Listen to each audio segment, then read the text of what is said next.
முதல்ல குடியை நிப்பாட்டுப்பா. நான் நேற்று ஒரு வீடியோ போட்டிருந்தேன்.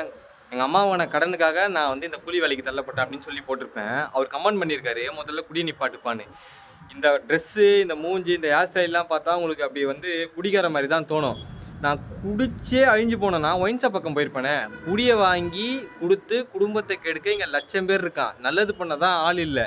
நீ ஒரு காசு 200 கேளு தரமாட்டான். ஆனால் சரக்கு வாங்கி கொடுறா அப்படின்னு சொல்லி உடனே கூட்டின்னு போய் வாங்கி கொடுத்துருவான். அந்த பக்கம் போயிருப்பேன். அப்படி குடிச்சிட்டு உலாத்துறதா இருந்தா வேலைக்கு வந்திருக்க மாட்டேன். குடியை நிப்பாட்டுப்பான்ட்டு அவர் அசால்ட்டாக போட்டிருக்காரு. நான் நான் ஏதாவது ஒரு வீடியோவில் வந்து நாங்கள் குடிக்கிற மாதிரி எதனா போட்டிருக்கோமா? ஏதாச்சும் ஒன்று சொல்லணுன்ட்டு சொல்லக்கூடாது.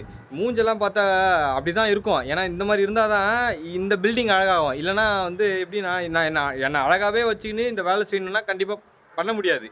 எங்கள் நிலமை அப்படி. இந்த வெயிலில் காஞ்சி இப்படிலாம் இருந்தால் தான் இந்த பில்டிங் அழகாகும். அப்படி ஆயிடுச்சு.